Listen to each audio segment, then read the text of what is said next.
Wonderhussy here. Apologies if I look a bit rough today, but, well, I had kind of a rough night, kind of having a rough day, and I figured the best antidote to a bad mood is to hop in the old rig and do a little desert exploring.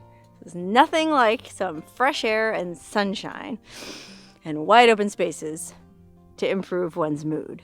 So, here I am, sort of driving around the desert in Arizona, just south of Vegas. I looked at Google Maps and I pinpointed a bunch of different interesting looking ruins to go check out.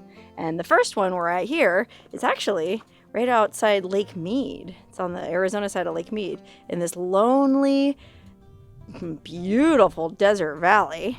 And it looks like the ruins of an old, miner's homestead or something. I'm not really sure what this cabin is. I had it pinned on my map and I'm not sure. I think somebody told me about it. Because I already had it pinned when I went to look for places to visit on this trip. But I didn't have any notes written about the history of it or anything. So, boy, I know as little as you do. So let's go in and see if we can figure anything out about it. Okay, well, before we go in, just a reminder of where it is, where we are.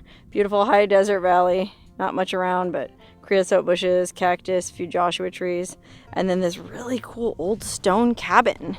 It's all hand built of stone.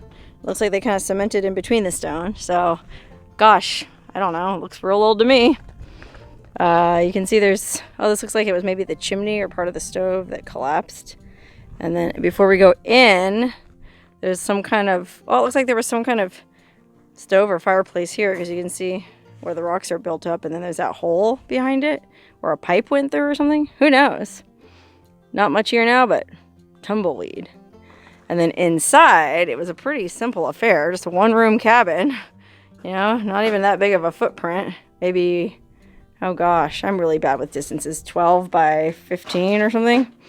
Little window there. It's a bigger window there with an amazing view.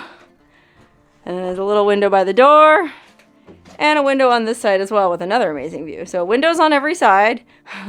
Nice open air ceiling. Poor roof's all blown apart. It's kind of a cool ventilation over the door there. That's neat. But not really much in here to tell us about anybody who lived here. I mean, it looks like the walls were stuccoed over at one time. So that's kind of interesting. I didn't know they did that back then. It looks like, there may have been a little shelf here over the window where they kept spices or something.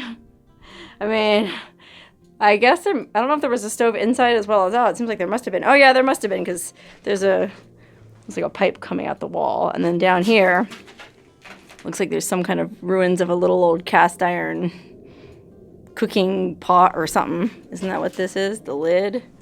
Or maybe that's just part of the stovepipe, I guess. Oh, wow. Gosh, so old. But what's really interesting is over here in the cement on the floor. Gosh, the light's really bad right now, and I'm not sure you're going to be able to see, but there's all kinds of names and dates carved into it. And the earliest date I see is over here. It says George Breckner's Stone House, 1853. I mean, boy, I believe it. This place does look old. And then, I don't know, all these other names. This one here says, looks like it says Nora Hoffman. Oh, Loran Hoffman, John G. Hoffman, born 1891. Wow, I don't know if that was anybody related to the guy who built the house. Then we got a Lois Adams, who was here in 1971 on February 11th. Oh, okay, so maybe, I don't know. I thought this might be some kind of weird family tree because it says George Breckner's Stone House, 1853. Then next to it, it says children, Roy and Ruby Breckner. And then over here, it says, it's real hard to read, but it says great-grandchildren, Rick, Steve, Lyle, Betty, and Rob Adams in the 50s.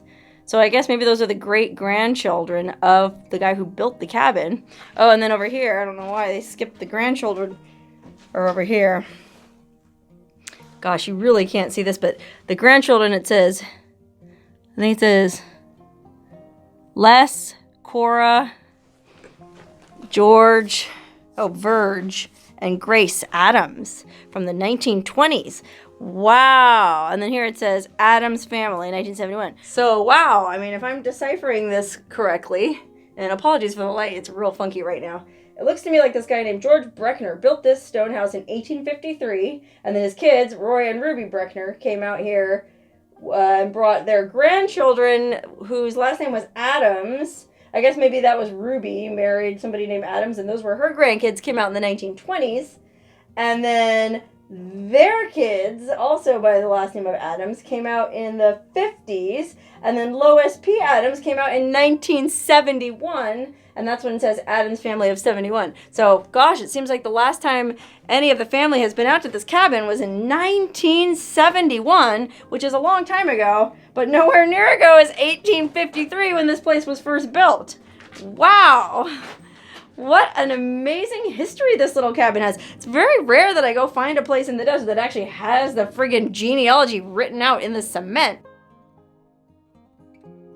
Okay, so my assumption would be that George Breckner, who built this cabin, was some kind of miner, was mining some claim out here. But I'm not sure because there's this other feature behind the cabin that makes me think he may have been up to something slightly different. Over here behind the house, there's this other little stone structure.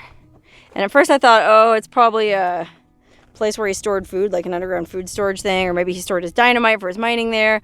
But then it looked like there's a tank in it, so I thought, oh, well, maybe it's a well, like a cistern. But my friend that I'm with pointed out that what it actually looks like is a moonshine still. Because if you look at it, it's a big metal tank, and then there's a space underneath it to build a fire. And then it's covered, or it looks like it was at one time covered over up top, maybe to hide it or keep the heat in, I'm not sure. I mean, I've actually seen a working moonshine still up close and personal at an unnamed ghost town just outside Death Valley. Wink, wink. If you know where I'm talking about, good for you. Don't mention it in the comments.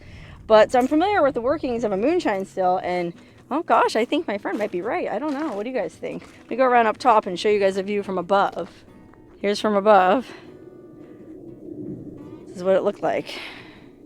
I mean, golly. Looks like it could have been a moonshine still to me, but what do I know? I mean, I suppose George Breckner could have lived way out here and just brewed moonshine and sold that to the local miners and made a living that way, huh? I don't know. It's interesting to think about. Oh, wow. Exploring that little cabin in moonshine still made me feel better already. See, I told you, nothing like fresh air and sunshine to improve your mood. If you're suffering tough times yourself, and I know a lot of people are these days, that's my advice to you is just, well, I probably shouldn't say this because it goes against my own interest, but turn off your television and your computer and just go outside. I mean, even if you don't have the means to go off-roading or you live someplace where you can go explore stuff like this, just get outside, go to the park, take a walk down the street. I mean, just getting out and smelling fresh air, or depending on where you live, relatively fresh air, it helps.